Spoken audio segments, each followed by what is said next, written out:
Os decía que la siguiente mesa es de protagonistas. De nuevo vamos a contar con las voces, con las experiencias y con las visiones de personas que han formado parte de estos 30 años del Pacto de Toledo y cuya visión, obviamente, pues nos va a dejar interesantísimas reflexiones e ideas de cara al futuro.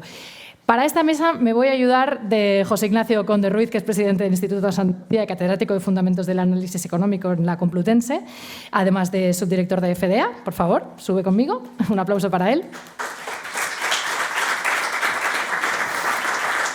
Sí, ¿tú dónde te quieres poner? ¿En el otro extremo? Vale, que también me lo he traído a la tele, porque es que es verdad que es una persona que consigue hacer llegar el mensaje. Y aquí, sobre este escenario y en las diferentes ponencias, hemos hablado varias veces de la importancia de ser honestos, transparentes y conseguir explicar bien las cuestiones y los desafíos, ¿no? Venga, seguimos con Valeriano Gómez, que es exministro de Trabajo e Inmigración. Adelante, Valeriano. Uy, cuidado el micrófono. Se ha caído. ¿Qué tal? Métetelo en el bolsillo sin problema. Muy bien. Y además tenemos a Juan Carlos Aparicio, que es exministro de Trabajo y Asuntos Sociales.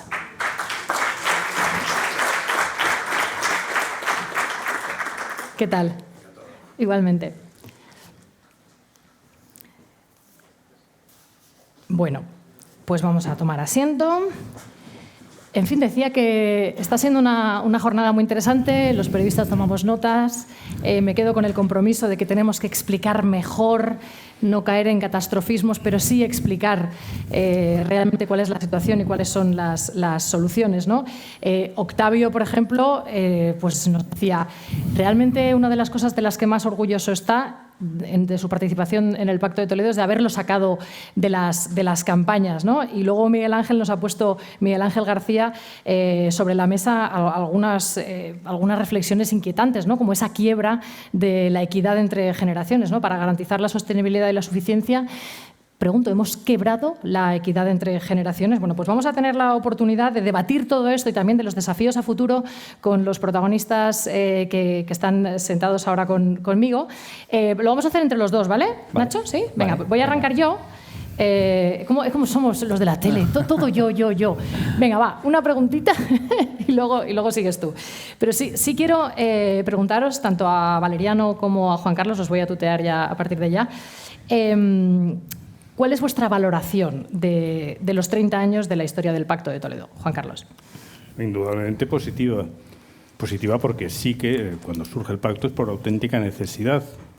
Siempre tendemos a pensar que el ser humano actúa por los sentimientos más nobles, ¿no? Por generosidad, por altruismo, por solidaridad. Luego nos damos cuenta de que actúa a veces por envidia, por odio, por otras circunstancias, por intereses, en este caso menos nobles que los que nos podíamos pensar. Creo que funcionó en su momento, enfrió el debate, en aquel momento era un debate mucho más de largo alcance. Recuerdo que se postulaba el modelo Piñeira, el modelo chileno, se habló de una sustitución total, ignorando pequeños detalles como que toda Europa tiene sistemas de reparto, ignorando otro pequeño detalle, que para seguir pagando la nómina de los que entonces eran pensionistas y crear una bolsa de dinero que generase los réditos necesarios para el futuro, pues había que juntar aproximadamente un dinerito como 2 o 3 veces el PIB español. Yo dije que si alguien me lo prestaba no tenía inconveniente alguno en hacer la transformación, pero no hubo ningún voluntario. Por lo que sea. El segundo, yo es paradójico porque me incorporé al Pacto de Toledo, a la ponencia, paradójicamente en presupuestos, no fue en política social, ¿no? Magníficamente dirigida y presidida por Rodolfo Martín Villa, que conoce muy bien los temas de seguridad social, fue partícipe en la Ley de Bases del 72 y en la alineación inicial estaba una señora a la que tengo una gran amistad y cariño, que era Celia Villalobos, ya a la que me tocó sustituir hasta donde eso es posible, con posterioridad. Bueno, estuvo también Cristóbal Montoro en representación del Partido Popular y mi recuerdo es grato en el sentido de que tuvimos la colaboración de un excelente ministro, Pepe Griñán, de unos técnicos magníficos de la Seguridad Social que nos facilitaron ese suministro de datos para actuar con la seriedad y rigor que era necesario y se alcanzó un acuerdo político. Afortunadamente, bueno, o desgraciadamente, a mí me correspondió el dudoso honor de ponerlo en marcha. Desde el abril del 95 hasta mayo del 96, comprendo que la situación era de precariedad en el Gobierno, pero no hubo ninguna acción reseñable.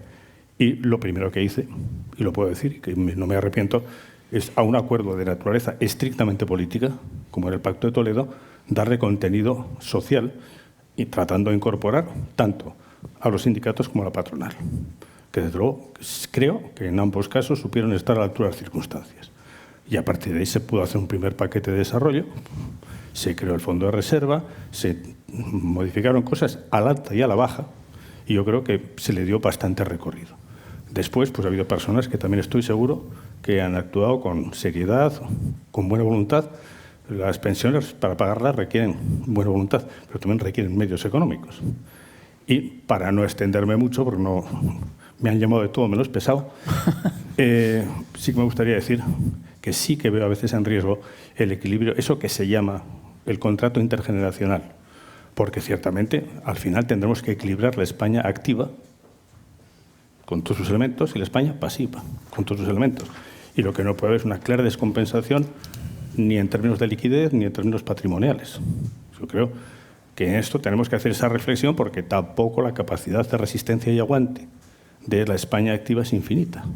Yo creo que es limitada, es grande, es amplia, no hay por qué tener especiales miedos, pero no es quizás tan amplio, tan grande en un mundo en el que es rico, no el que solamente lo quiere, sino el que genera o bien esos servicios o servicios que tengan sentido en un mundo global. Gracias, Juan Carlos. Bueno, esa ruptura del equilibrio de la que hace rato que venimos comentando, Nacho, tú has escrito un libro entero sobre ella, ¿no? La juventud atracada, que desde luego pues explica muy bien cómo realmente la trascendencia que tiene ahora mismo el voto joven o la capacidad que tienen los jóvenes de inferir en las políticas de pensiones, pues está jugando en su contra. Seguro que vamos a tener oportunidad de que comentes sobre ello, pero ahora voy contigo, Valeriano, para buscar esa valoración de los 30 años del Pacto de Toledo. Bueno, positiva.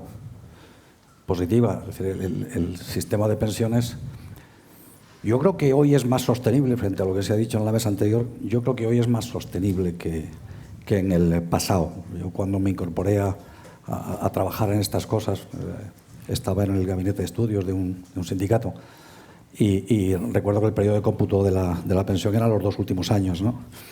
Era con carácter previo a la reforma del 85, si no recuerdo mal, ¿no?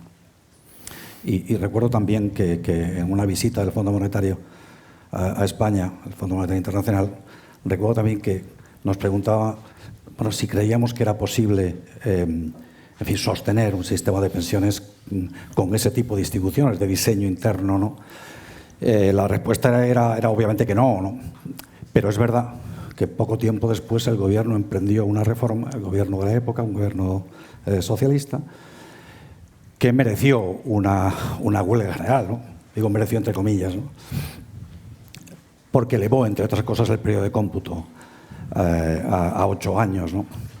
Y después vino una reforma, la del año 97, si no recuerdo mal, posterior a la propia digamos, constitución del Pacto de Toledo como figura parlamentaria, como figura política. Y después han venido sucesivas reformas, ¿no? En algunas de ellas participé. Pero creo que las reformas lo que han hecho ha sido hacer, efectivamente, tratar de equilibrar a plazo el sistema, hacerlo más sostenible a plazo. Es verdad que en el camino también la sociedad va evolucionando, la economía también evoluciona, la demografía, que es tan importante en un sistema como el nuestro, en los sistemas de reparto, en cualquier sistema. La demografía influye en los sistemas de reparto y también en los de capitalización, ¿no? Y es verdad que ahora el diseño no está, en fin, no tiene garantizado el hecho de que, claro, las nuevas generaciones van a soportar una carga importante. Las generaciones de hace 30 años soportaban ingresos en el sistema de pensiones que no sobrepasaban el 6-7% del PIB, ¿no? Ahora estamos prácticamente en el doble al cabo de 40 años, ¿no? Y seguirá creciendo en el futuro, ¿no? Con lo cual, pues, yo creo que el Pacto de Toledo, que seguramente, si no cometemos graves errores, seguramente será una institución que, digamos, pervivirá en el tiempo, tendrá también que propiciar reformas también importantes en el futuro, ¿no? En el periodo como ha dicho antes Rafael, Domènech, en el diseño paramétrico, naturalmente que hace falta reformas periódicas permanentes. Esto es parte de la génesis del pacto. La génesis del pacto de todo creo yo que no fue retirar del debate político las pensiones, pero ¿cómo vamos a retirar una figura tan importante, una institución tan importante del debate político? No, la pretensión de los reformadores entonces era que, sabiendo que el sistema necesitaría reformas importantes en el tiempo, graduales pero importantes, era muy importante orientarlas desde el punto de vista político y hacer que, al menos en este ámbito, hubiera un nivel de consenso que no eliminaba la soberanía parlamentaria, por supuesto que no, pero que hubiera un nivel de consenso básico en torno a que las reformas eran necesarias, que el gradualismo era importante, pero que el gradualismo tampoco debía ser una suerte de excusa para no hacer reformas, ¿no? Gracias, Valeriano. Bueno, pues a partir de este punto nos quedan preguntas fundamentales, ¿no? Como por ejemplo si tenemos Pacto de Toledo para 30 años más, sistema de pensiones para 30 años más. Esperemos que muchos, pero ya te dejo a ti, Nacho. Vale, bueno, yo había pensado 2 preguntas, pero voy a hacer solo una y la voy a juntar las 2 cosas. Yo les voy a pedir, bueno, muchas gracias a Fede y a Santa Lucía, donde yo soy miembro, pero bueno, me lo doy gracias a mí mismo. Gracias, Meroni. La verdad que me sorprende, ¿no? Aquí, de estar en la tele aquí es como... Es verdad. Esto es raro. Digamos, pero para mí es un privilegio estar con 2 exministros de 2 partidos políticos, los 2 más importantes de España. Entonces me gustaría pedirles una mirada hacia atrás y una mirada hacia adelante, pero me gustaría hacer una valoración previa mía, particular, que tenéis o no vosotros que compartir, o no, allá vosotros. Digamos que yo he hecho una reflexión sobre la historia de todas las reformas de los sistemas de pensiones en el mundo, básicamente, en el siglo XX y en el siglo XXI. Entonces yo, porque yo ya tengo una edad, llevo mucho tiempo también mirando esto, pues más o menos casi todas las reformas que se producían en el siglo XX eran unas reformas que, bien porque estábamos en una situación donde las cohortes más grandes estaban trabajando, había dividendo demográfico muy positivo.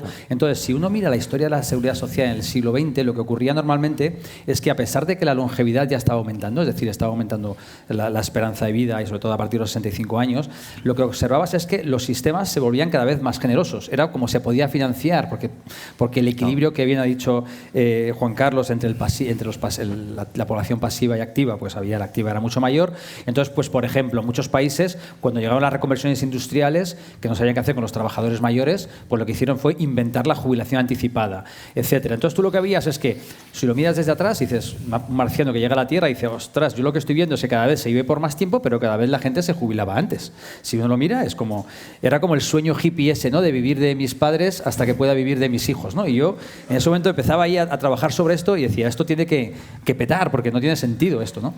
Llegó el siglo XX y todos los países del mundo empezaron a decir, hombre, este camino de que cada vez vivo más y trabajo menos tiene un límite, y todos los países del mundo empezaron a hacer reformas para adaptar el sistema de pensiones a estos cambios en la longevidad. Y aquí España no se quedó atrás. De hecho, tenemos aquí, por ejemplo, a Valeriano y a su secretario de Estado, a Octavio Granados, que para mí hicieron la mejor reforma que se ha llevado hasta el día de hoy de la seguridad social en España. Y fue una reforma que contó con el diálogo social. Fue una reforma que, Valeriano, yo en ese momento también estaba, ¿no?, en la oficina económica del presidente. Si tú decías a los sindicatos que se va a pasar de la edad de jubilación de los 65 años, por cierto, fijada por von Bismarck 100 años antes, ¿no?, y de ahí nos había movido, y que la vas a pasar esta línea roja, todo el mundo hubiera pensado, esto es imposible, o sea, es que parecía impensable, casus bellis, etcétera. Y luego, es verdad que luego el Partido Popular hizo otra reforma que también estaba en la buena dirección, para mí era la segunda mejor, pero esa reforma, digamos, se quedó derogada con la última reforma. Pero entonces ahora me pongo a pensar en la última reforma del sistema de pensiones en España y digo, es la primera reforma que yo conozco, igual alguien me puede corregir, realizada en un país desarrollado en el siglo XXI, que ha dado como resultado más gasto en pensiones o un sistema de pensiones más generoso. Es decir, es una reforma del siglo pasado. Porque lo que ha hecho esa reforma ha sido aumentar el gasto en pensiones, no adaptarlo, y, por el contrario, basar como la única herramienta para poder financiarlo pues la subida de cotizaciones. Entonces, esta primera pregunta es si tenéis esta misma valoración que yo, ¿os parece una reforma razonable? Y la segunda que os pido es mirar hacia el futuro. Yo creo que parece ya incuestionable que España va a ser el país más envejecido del mundo en 2050. 2050 está a la vuelta de la esquina.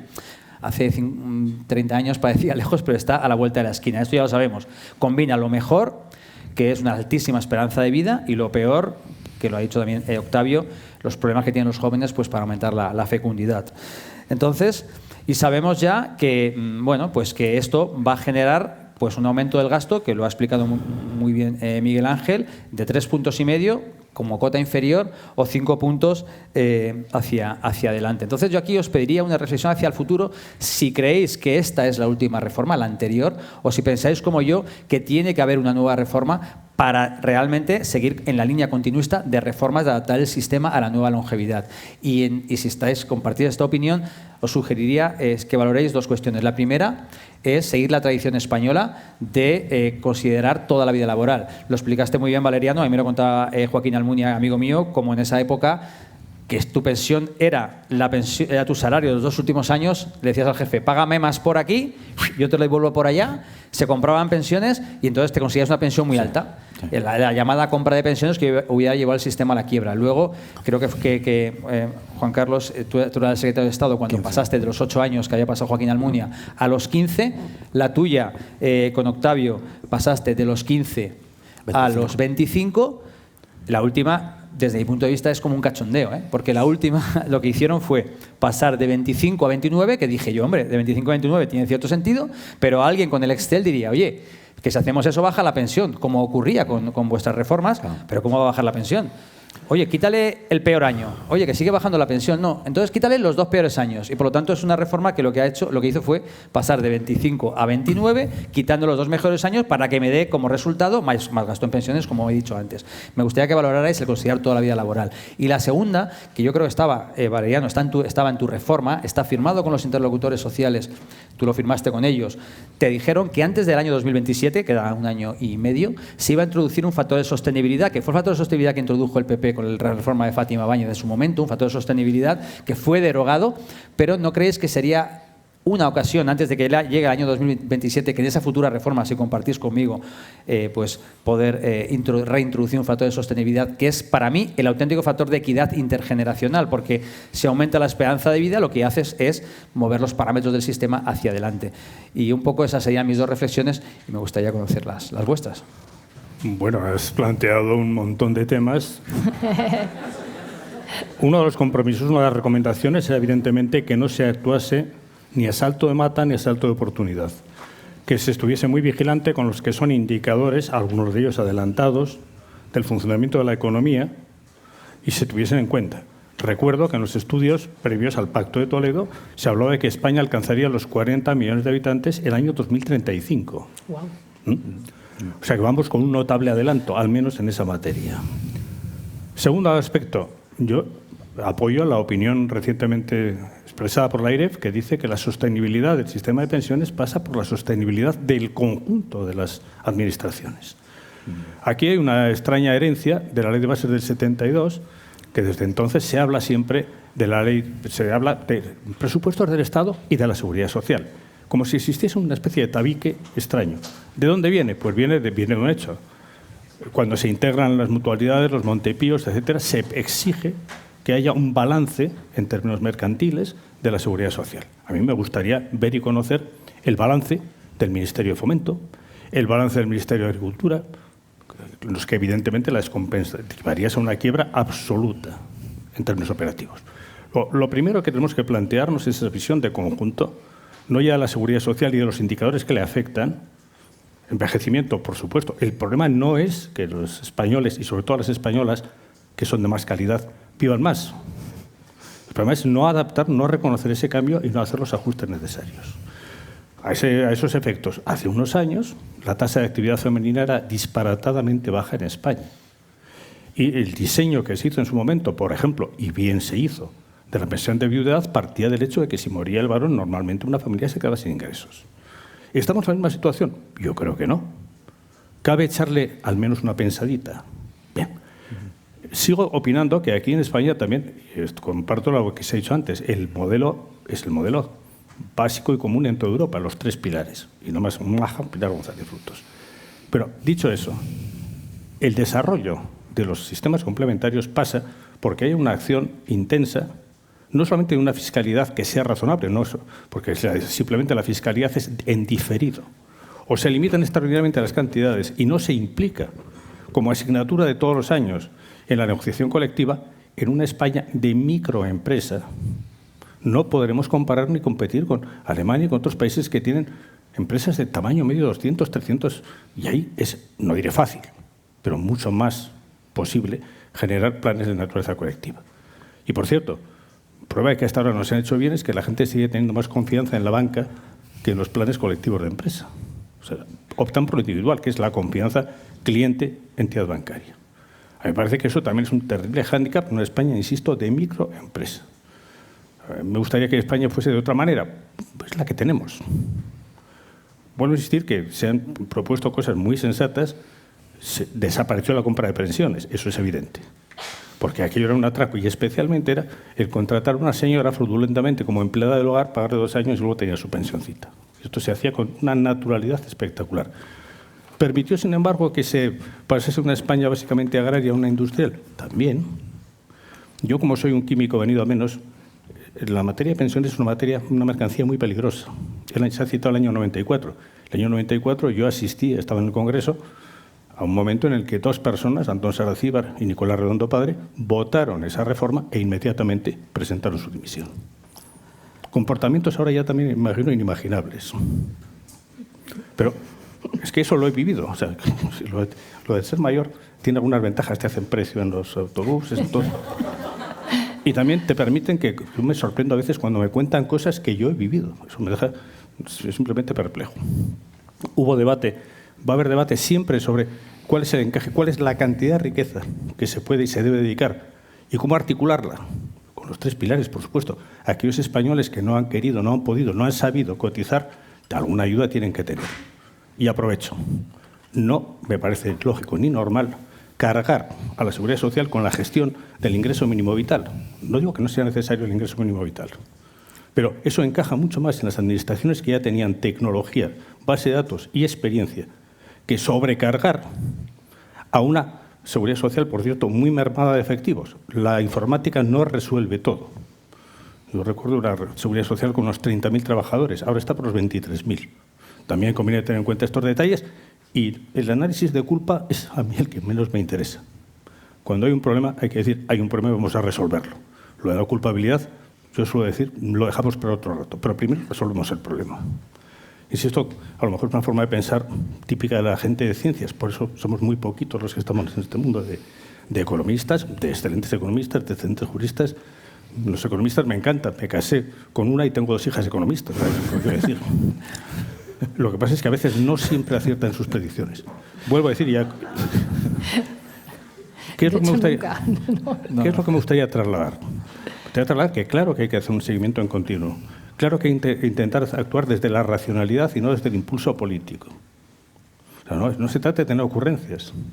Por cierto, si ha decrecido abruptamente el número de empleadas, todas las empleadas de hogar, creo que un 40% menos, y ahora ya con esa especie de análisis de seguridad e higiene en el trabajo, que por cierto, el domicilio, la Constitución distingue bastante bien, no es un centro laboral, es un domicilio, con las consecuencias de inviolabilidad.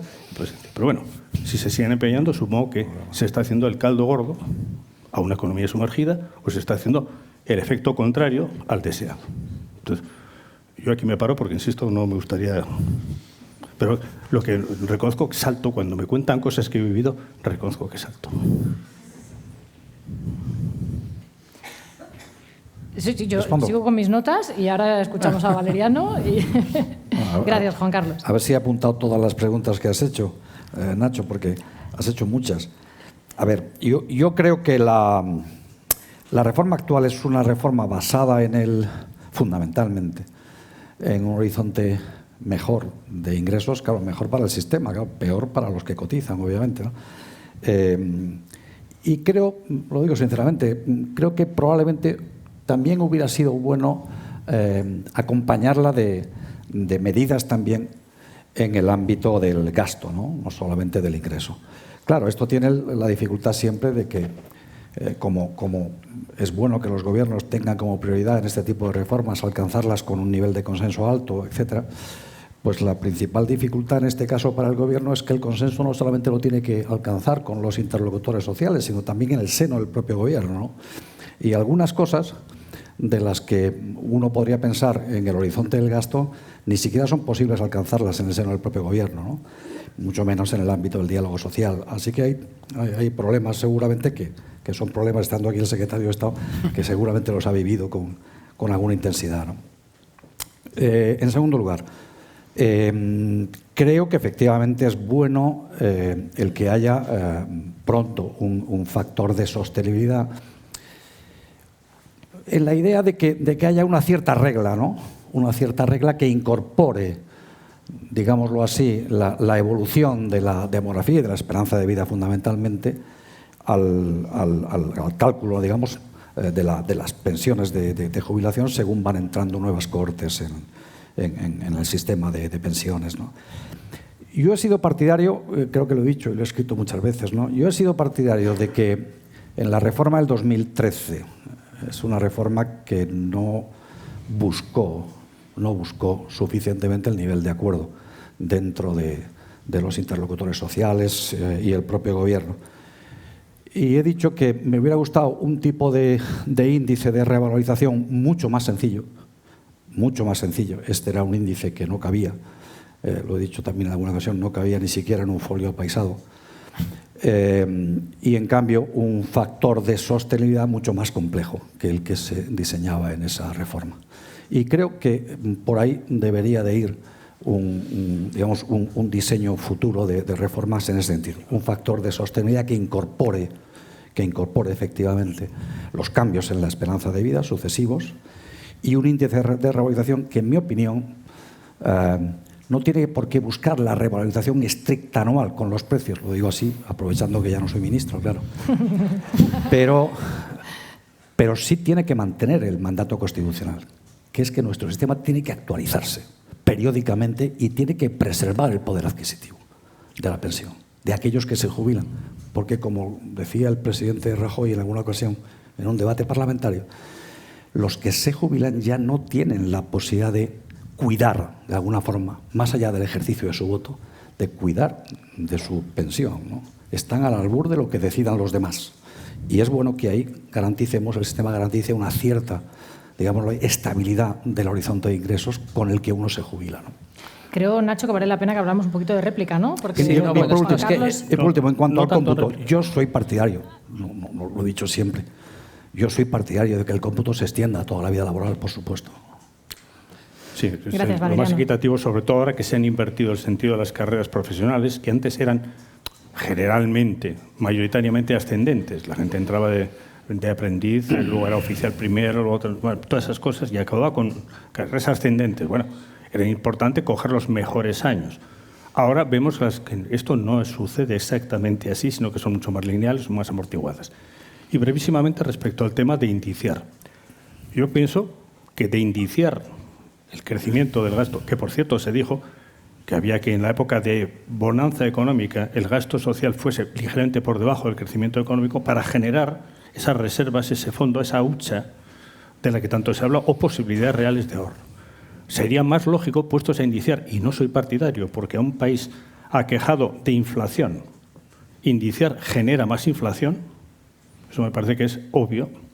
La otra fórmula, los economistas tampoco han inventado otra receta contra la inflación que no sea encarecer los tipos de interés, pero eso tiene una contraindicación severa, que es que paraliza la economía y la inversión. Bueno, de indiciar respecto a algo habría que pensar mucho más en indiciar respecto al crecimiento de la riqueza real, del PIB. Y cuando nos vaya bien a todos, nos irá bien a todos, y cuando nos vaya un poco peor o mal, pues nos va a todos. Gracias, Juan Carlos. Valeriano, ¿quieres apuntar alguna cosa más?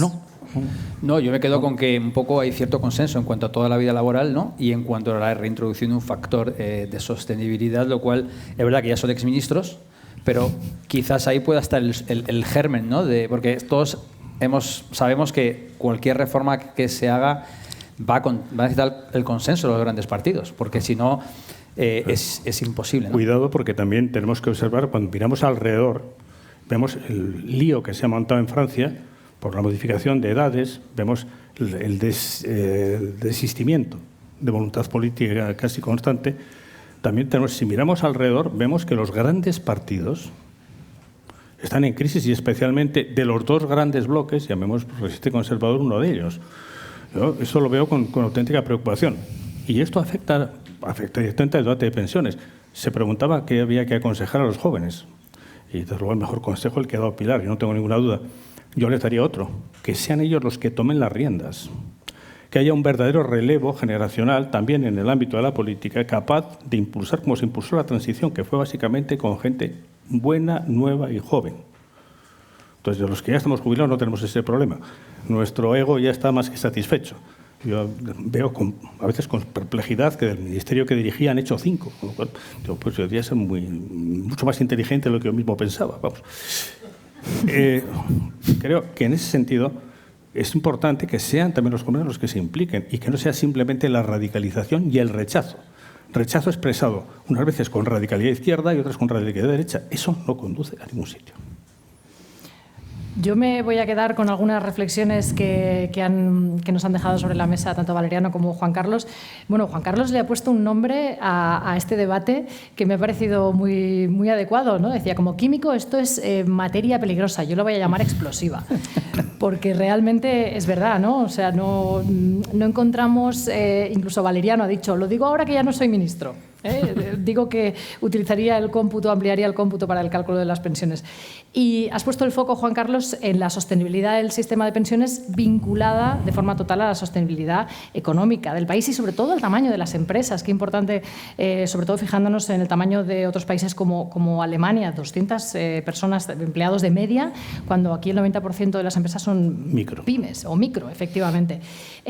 Bueno, pues esa materia explosiva de la que conviene, desde luego, seguir reflexionando. Valeriano ha puesto sobre todo 2 medidas, ¿no? El factor de sostenibilidad, un factor de sostenibilidad que realmente incorpore el aumento de la esperanza de vida y se pueda enjugar en forma de una pensión correcta, y la revalorización que no tenga por qué ser exactamente al IPC, pero que sea un cálculo más lógico. Nacho, ha sido desde luego una mesa muy fructífera. ¿Tienes alguna reflexión final?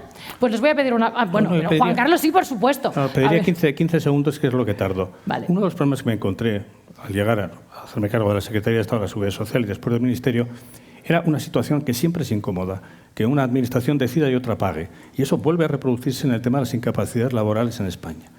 Y eso se ha llevado al lenguaje de la calle, que a mí me sorprende que la gente diga, y se oye a mucha gente, dice, pues como no, tal, me cojo la baja. Ya no es lo cual es muy gracioso, ¿no? Porque se supone que es el ejercicio de un derecho. Así nos luce el pelo. Y casi cada día en España no acuden a su puesto de trabajo. Hoy leía que en la hostelería de mi bendita provincia, que es también la de Octavio, se sabe que nos han dicho ¿Otro que de Burgos? Borja, tú no eres de Burgos, ¿no? Y él es de letras. Normal. Es que han dicho que para ser secretario de Estado había que ser de Burgos. Que lo suyo tiene más mérito porque él es de letras. Eso sí, portavoz como fue en el Senado de Presupuestos y una persona competente y solvente en materia económica. Pero decía que otra vez estamos en una situación, decían que 1 de cada 4 trabajadores de la hostelería de Burgos no acude a su puesto de trabajo. Entonces, claro, ¿cuál es la situación? Esos servicios públicos tan diversificados, tan plurales, tan simpáticos, son los que deciden las bajas. Y yo comprendo que haya muchos facultativos que no quieren discutir ni pasar un mal rato, sobre todo si le cuenta el trabajador que es que, claro, mientras esté de baja no me pueden echar, y si mientras esté de baja pues la renta es aceptable en casa y son 3 niños. Yo eso todo lo entiendo. Pero también hay aspectos, no estamos en la parte sustantiva, la parte más gruesa son las pensiones por su orden de jubilación. Pero yo creo que también habría que mirar en algunos rincones, por lo menos por ejemplaridad.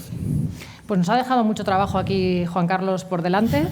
Os agradezco muchísimo a los dos vuestra aportación. Nacho, por tu coordinación de esta mesa, y voy a pedir un aplauso para vuestra respuesta.